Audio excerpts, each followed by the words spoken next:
Bienvenidos, estudiantes de la asignatura Macroeconomía de la Institución Universitaria Pascual Bravo.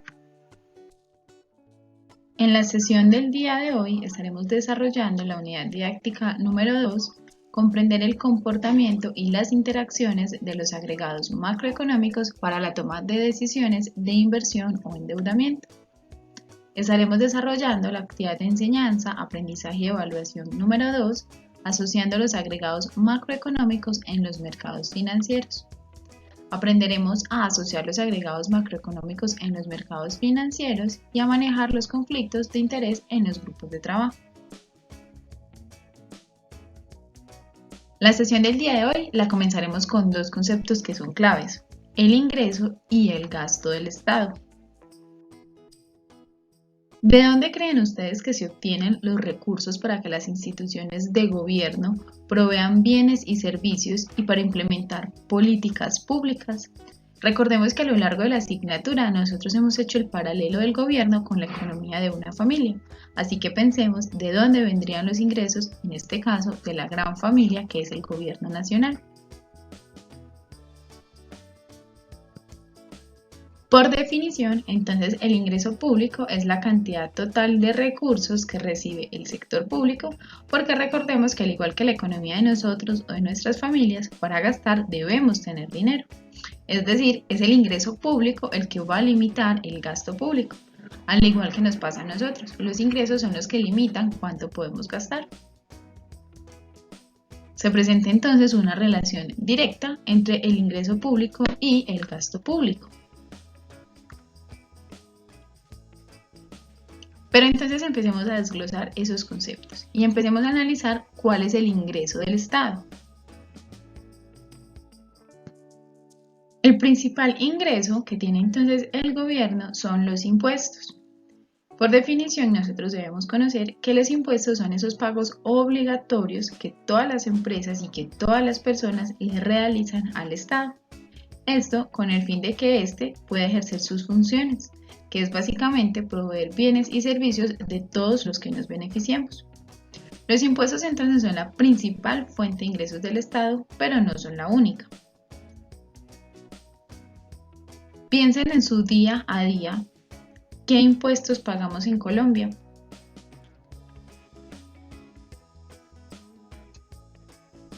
En Colombia tenemos unos impuestos que se recaudan a nivel nacional, como pueden ser el IVA o el impuesto de la renta, mientras que también existen otros impuestos que se recaudan a nivel local, bien sea departamental o municipal, como el impuesto predial o el INCA.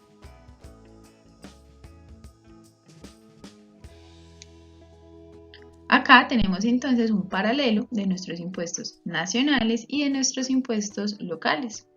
En los impuestos nacionales tenemos el impuesto al carbono, a la gasolina y a la CPM, el impuesto al consumo, el impuesto al valor agregado o el IVA, el 4 por mil, la renta para personas, la renta para empresas, el impuesto del timbre, los aranceles y tarifas. Mientras que a nivel local, que puede ser departamental o municipal, tenemos el ICA, el predial, el impuesto al alcohol, los cigarrillos y las loterías, la sobretasa a la gasolina, el impuesto al registro, el impuesto vehicular, entre otros. Piensen ustedes cuáles de estos impuestos reconocen, cuáles se nos hacen conocidos en nuestra cotidianidad y cuáles nunca hemos tenido que pagar. Los impuestos deben tener unas características, y es nuestra Constitución política la que establece unos principios básicos para proteger a las personas que pagan impuestos y para asegurar entonces que el Estado cuenta con los recursos necesarios para poder funcionar. Estos principios son: en primer lugar, tenemos un principio de eficiencia. Este principio nos indica que los impuestos eficientes no deben cambiar el desempeño económico del país. El objetivo es tener el mayor recaudo posible con los menores costos de funcionamiento. Además, un impuesto eficiente es aquel que no modifica el comportamiento de las personas. Adicionalmente, deben tener equidad. El pago de impuestos debe estar repartido de manera equitativa entre todos los contribuyentes. No debe haber cargas excesivas o beneficios exagerados para grupos particulares de la población. Finalmente, los impuestos deben garantizar progresividad. Un impuesto es progresivo cuando se le cobra un porcentaje más alto de sus ingresos a las personas con más capacidad financiera o que tienen más dinero. ¿Cuáles de estos principios o características creen ustedes que se cumplen en Colombia y cuáles son completamente vulnerados?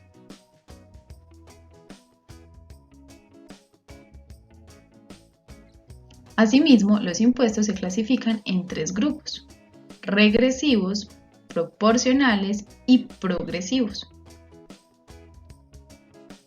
En primer lugar, tenemos los impuestos regresivos. Estos impuestos son aquellos que no tienen en cuenta la capacidad económica del pagador, es decir, se cobra a todos el mismo valor.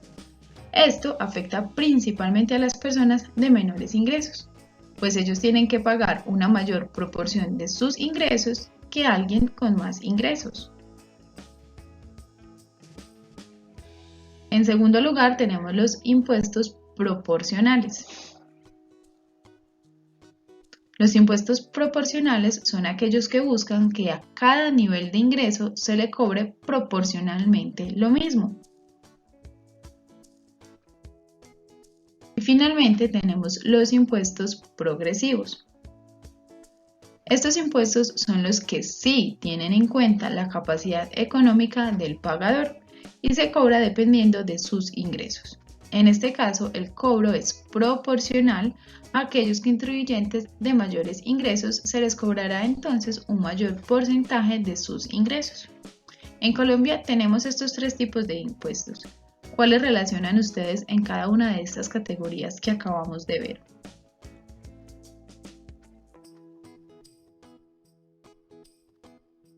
Surge una pregunta muy importante y es entonces, ¿quién decide los impuestos que nosotros debemos pagar? Los impuestos que se cobran a nivel nacional son establecidos por el Congreso de la República. Esto sucede cuando el Poder Ejecutivo, es decir, tanto el presidente como el Ministerio de Hacienda, proponen una reforma tributaria. Esta propuesta se lleva a un debate en el Congreso de la República, en donde se decide si se aprueba y qué condiciones debe tener. Los impuestos que se cobran entonces a nivel departamental son establecidos por las asambleas departamentales y los impuestos que se cobran a nivel municipal son establecidos por los consejos municipales.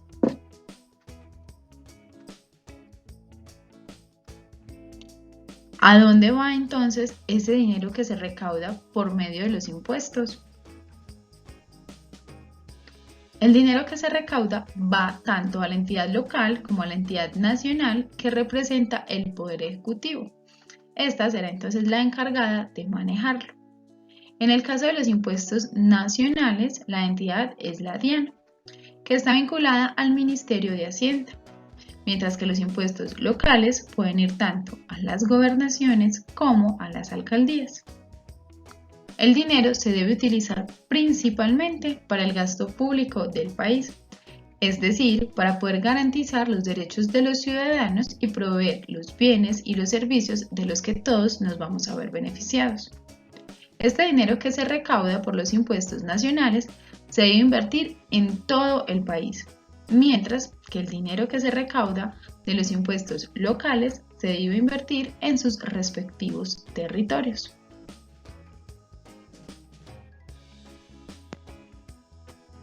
Se nos presenta entonces acá un pequeño gráfico acerca de cómo se obtienen los ingresos del gobierno. En un primer lugar tenemos todas las regalías que son pagadas por empresas mineras y petroleras privadas, que también pueden ser nacionales o extranjeras.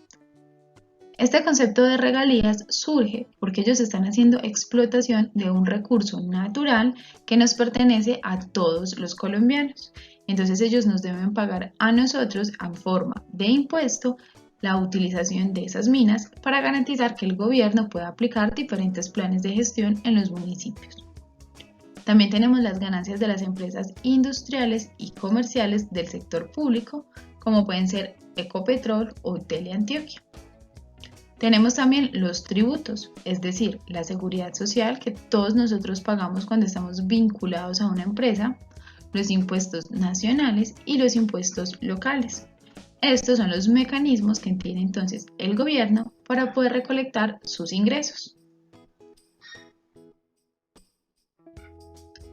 Ya conocemos los ingresos del gobierno, ya conocemos cómo los obtiene, ahora vamos a mirar la contraparte, es decir, los gastos del Estado.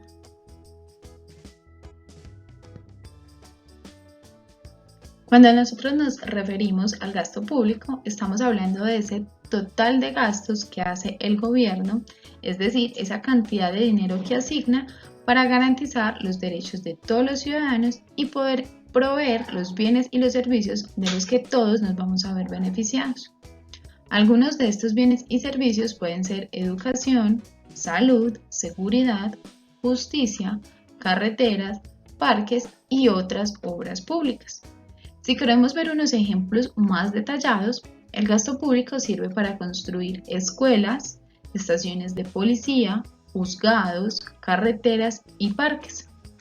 Pero también sirve para pagar los salarios de los profesores, los policías y los jueces, como las pensiones de los jubilados, los servicios de salud del SISBEN y el régimen contributivo de la salud.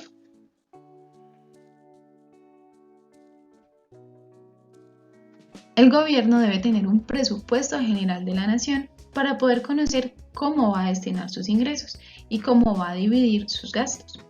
Como ya lo hemos mencionado anteriormente, el gasto público es la cantidad de dinero que asigna el Estado para proveer bienes y servicios a los ciudadanos. El gasto público existe a nivel del gobierno nacional, de los gobiernos departamentales y de los gobiernos municipales.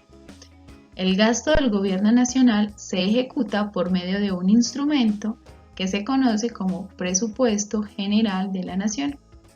Es una ley con vigencia anual y que tiene dos objetivos principales.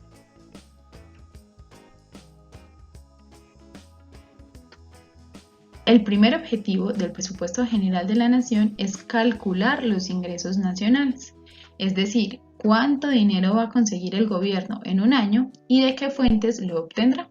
Es igual que cuando nosotros conocemos cuál es nuestro salario y podemos calcular cuánto salario vamos a adquirir en un año.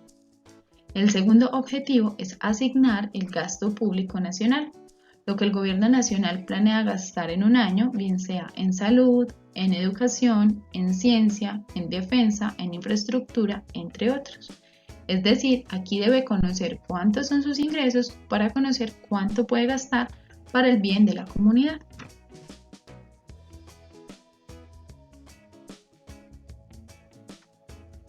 El presupuesto de cada año siempre lo definen desde el año anterior. Los departamentos y los municipios tienen sus propios presupuestos aparte del presupuesto general de la nación. Sin embargo, el gobierno nacional le transfiere a los departamentos y a los municipios una cantidad de dinero que fue presupuestada en el presupuesto general de la nación.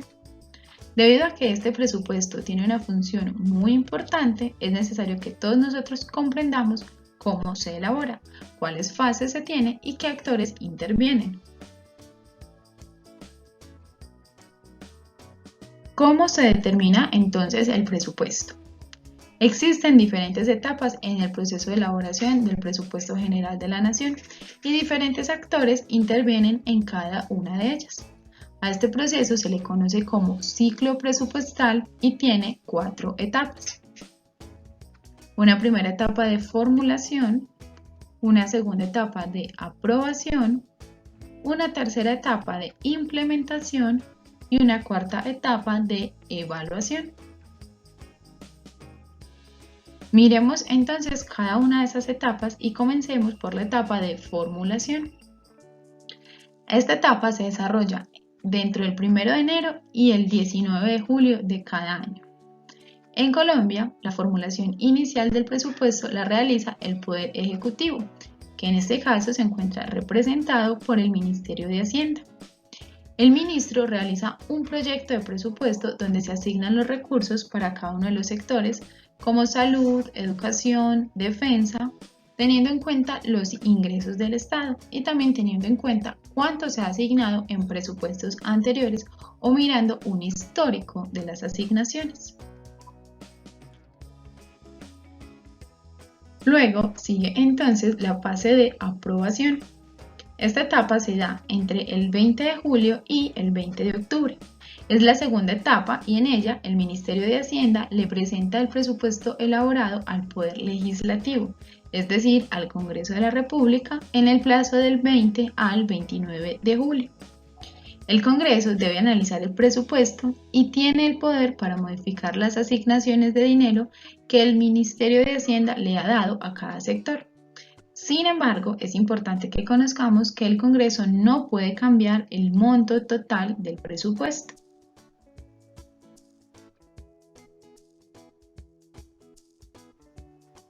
La fase de aprobación llega a su final cuando el ministro de Hacienda y el Congreso llegan a un acuerdo, pues recordemos que el Congreso lo puede modificar, así que el ministro debe aprobar las nuevas asignaciones del presupuesto y el Congreso, por su parte, debe aprobar la Ley del Presupuesto General de la Nación antes del 20 de octubre.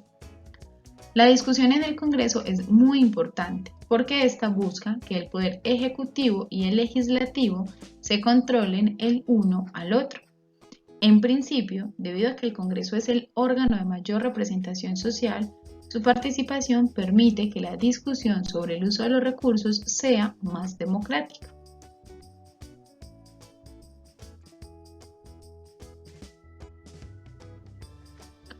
Uno de los problemas en esta etapa de aprobación es que el Poder Legislativo no cuenta con los mismos recursos de asesoría técnica que el Poder Ejecutivo, por lo cual tiene grandes limitaciones para poder realizar esta tarea.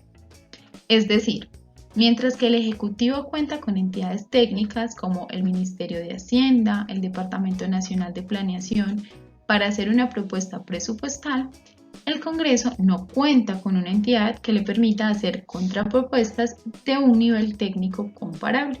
Acá es donde se presenta la mayor dificultad para poderse poner de acuerdo ambas partes, porque tienen niveles de asesoría muy diferentes.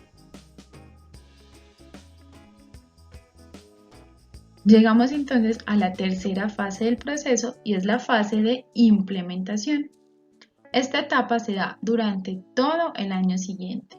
En la etapa de implementación del presupuesto, el Poder Ejecutivo hace las transferencias de dinero a los distintos ministerios, educación, salud, transporte, defensa, entre otros, y a los departamentos y municipios del país. Así se pone en marcha lo acordado con el Congreso de la República en la etapa de aprobación. La última etapa del proceso es la etapa de evaluación. Esta etapa se da durante todo el año siguiente. Finalmente, en la etapa de auditoría y evaluación del presupuesto, lo que se busca es evaluar si se cumplieron los objetivos que se plantearon durante la etapa de implementación. Los resultados de esta etapa deben retroalimentar la fase de formulación del presupuesto para el siguiente año. Intervienen básicamente las siguientes entidades: la Contraloría General de la República, la Procuraduría General de la Nación, la Dirección General del Presupuesto Público Nacional, el Departamento Nacional de Planeación y el Consejo Superior de la Política Fiscal.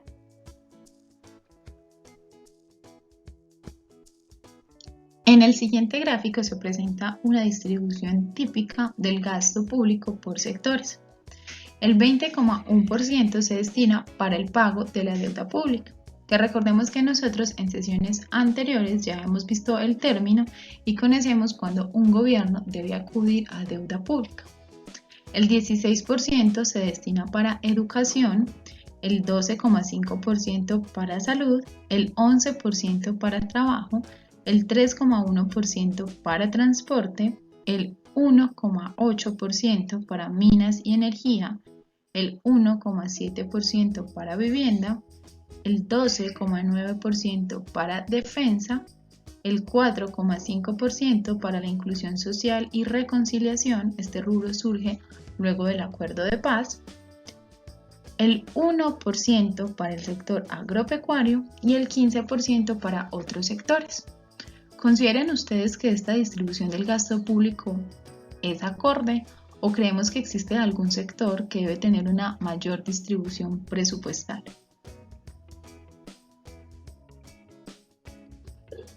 También entonces es importante que conozcamos el déficit y la deuda pública.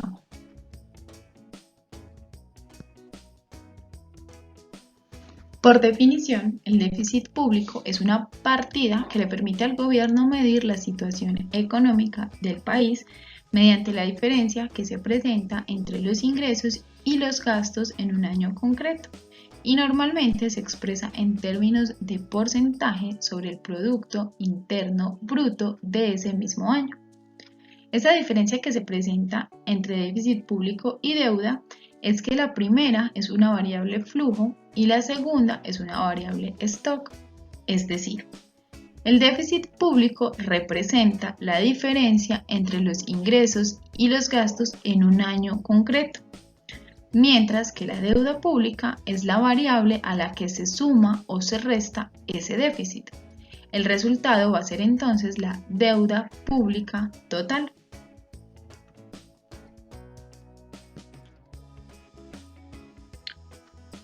Cabe mencionar entonces que el déficit público, al ser una diferencia, puede ser positivo o negativo.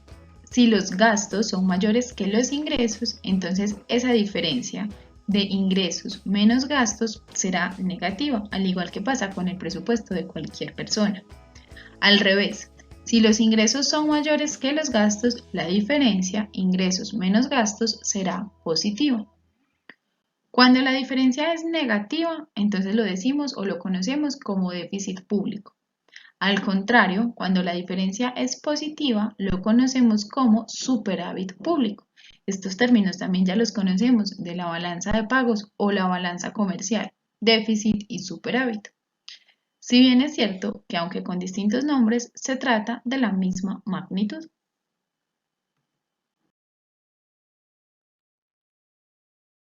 Esto ha sido todo por la sesión del día de hoy. Recuerden preparar sus dudas, inquietudes o observaciones para nuestra próxima sesión.